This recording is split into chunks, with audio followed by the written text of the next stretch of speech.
哎呦，又见面了！荧幕前的帅哥美女，大家好，我是 Ryan。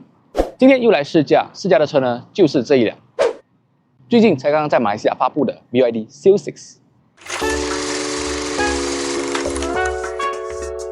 在我们还没有正式出发试驾这辆 BYD Seal6之前啊，先让我们简单了解一下这辆车的参数、配置，以及 Premium 版本还有 Dynamic 版本两个版本之间呢有些什么不同之处。BYD Seal6定位是 C7 Sedan EV 车型，售价分别为100千的 Dynamic 版以及115千的 Premium 版。外观最大的特点就是车尾采用了 Fastback 的 design， 减少看起来好像安哥车的视觉感。至于外观部分 ，Dynamic 和 Premium 版最大的差别就是轮圈，一个采用了17寸的轮圈，一个采用了18寸的轮圈。两个版本都是采用了 56.64 kWh 的 LFP 电池，续航分别为 WLTP 410公里。和之前 BYD 所推出的车型一样 ，Seal6 的电池组采用了 Seal to Body 的结构，而最大的不同之处在于动力输出。Dynamic 可以输出127 horsepower 的峰值马力以及220牛米的峰值扭力，0-100加速为 10.9 秒。Premium 版可以输出214 horsepower 的峰值马力以及330牛米的峰值扭力，0-100加速为 7.5 秒。至于 Interior Design 部分其实和 Atto 2没有太大的差别，但是软材质的用料却比 Atto 2来得更加的多。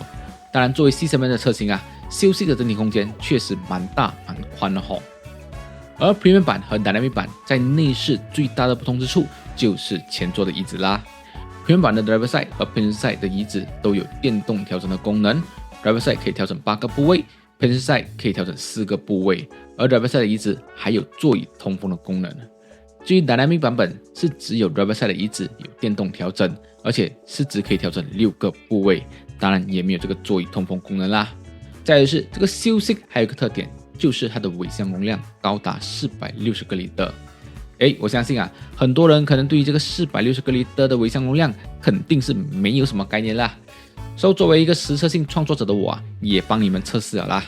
当我把这个4个20寸的行李箱放入这个 Seal6 的尾箱之后还有一个很大的空间可以让我塞入一个很大的 Golf Bag。当然，我把这个 Golf Bag 换成28寸的行李箱过后这个 Seal6 的尾箱呢还可以再塞3个20寸的行李箱。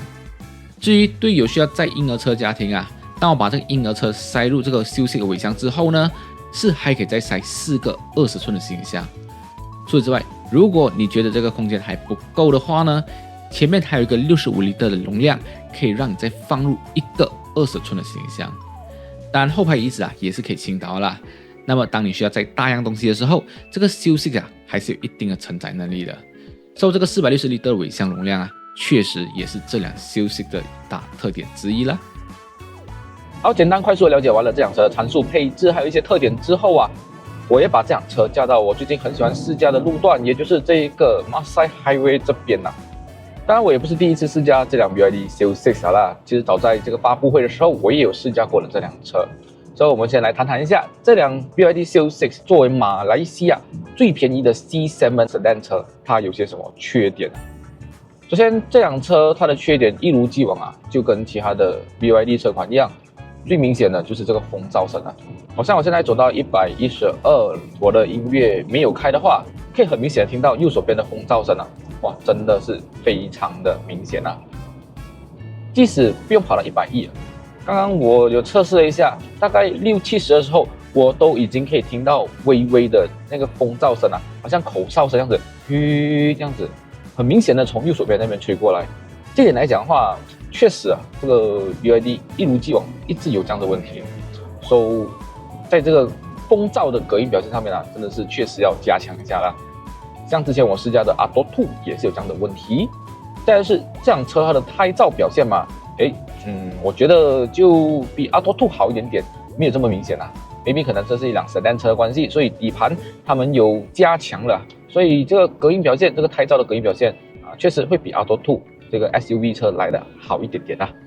再来第二个我觉得不太满意的地方这个不算是缺点只是我个人的不太满意的地方就是它的萤幕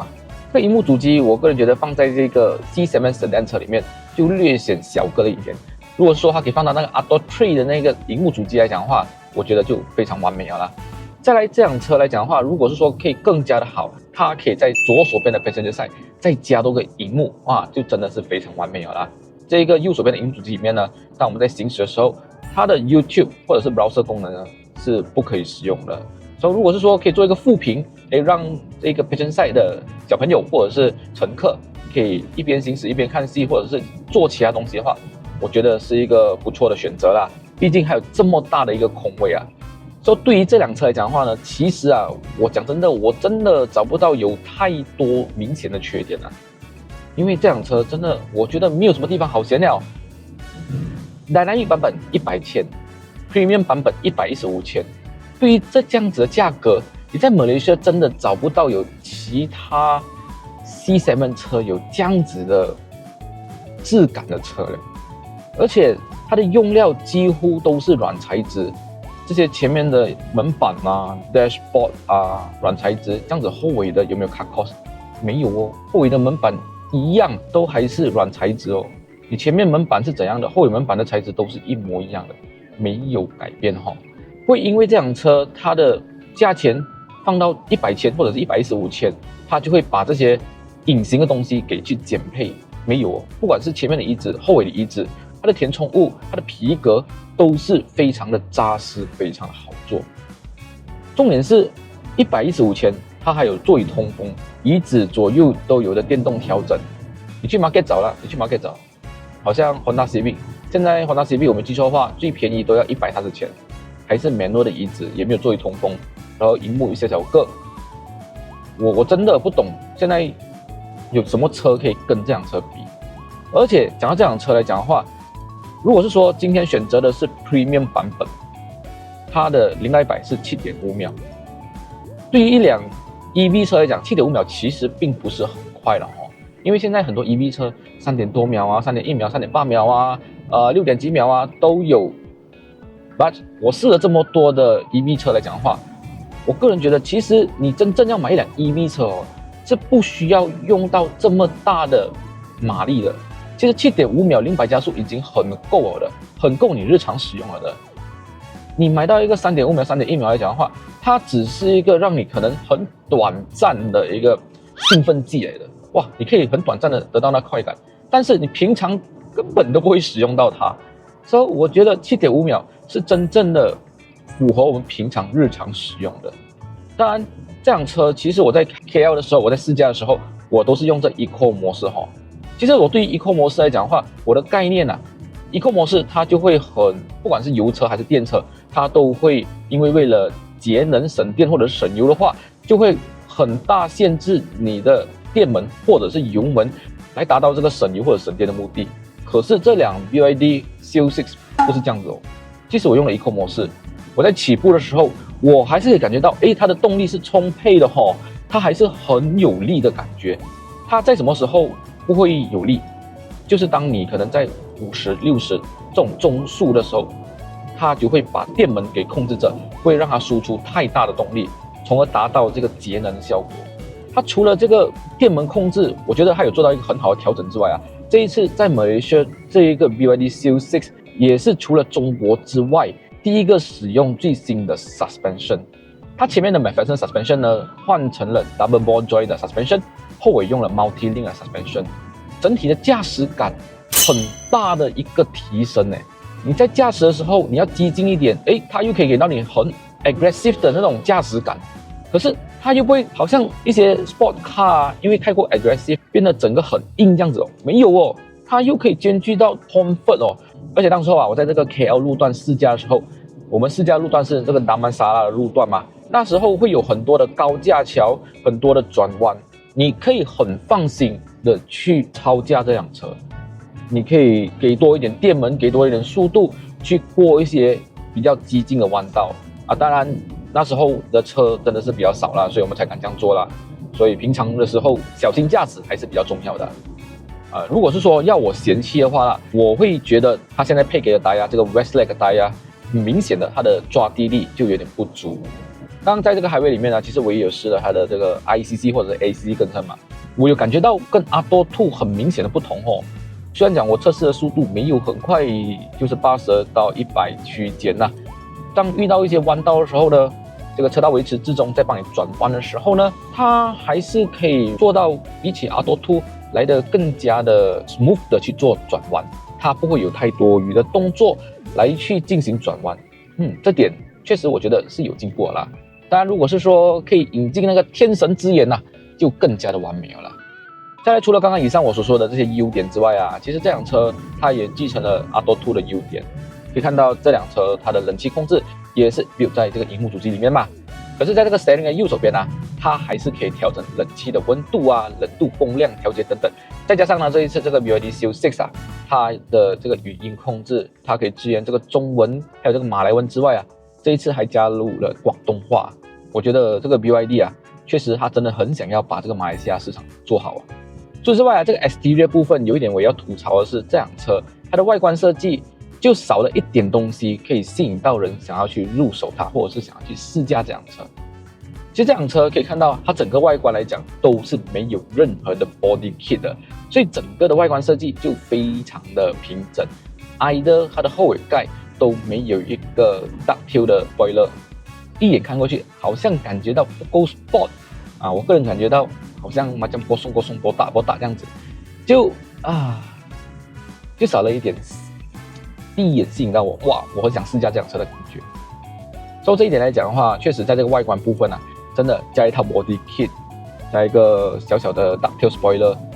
就会让这辆车它的外观设计会有很大的提升。BYD Malaysia 可以考虑一下接下来 maybe 可能你们也可以在这个 BYD Seal6 出一套专属的这个 spoiler、body kit 等等之类的，来提升这辆车它的外观设计。真的，这辆车是一辆很不错，真的是一辆我觉得无可挑剔的一辆 sedan 车。100千、115千 ，Why not？ 可以把它做得更好，不是吗 ？Many hours later。好，这2个小时多的车现在我们来看一下这辆 BYD Seal6 Premium 版本，它的电耗表现如何它的虚耗有多少呢？好，可以看到我一共走了 90.8 公里，剩下137公里的续航。再来是这个电耗表现嘛，就是每100公里 12.4 kWh。刚出发去这个 Masai Highway 的时候我有看这个 meter 显示它是有257公里的续航嘛，走了这个 90.8 公里，现在剩下137公里的续航，这样子换算到来大概是虚耗了28到30公里啦。但是没有办法，刚刚在这个行驶过程中有蛮多地方是塞车的情况毕竟你没有走，你的车子没有走，你的 aircon灯光这些东西还是在耗电的嘛，所以这个30公里的续航的虚耗我觉得还算是可以接受的至于这个 12.4 kW/100km 的这个电耗表现来讲的话，换算到来啦大概是1 kW 的电可以走8公里。所以这个 BYD Seal6 它的电池的容量是 56.63 kWh 嘛，它整个的路程如果是说满电的情况之下，它是可以走450多公里的。对标起官方给到的数据483公里，扣掉这个虚耗来讲的话呢，还算是蛮合理的啦。好，老样子来测试一下这辆车它的0-100加速虽然说官方有写明了嘛，这辆车它的0-100加速只需要 7.5 秒嘛，但是我们还是要测试一下它的100到0停下来需要多少秒。BYD Seal6 Premium 版本0到100，100到0测试，3、2、1，走你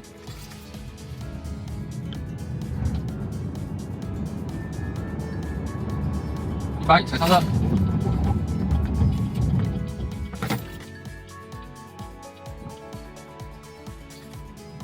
哇，这边显示6.3秒，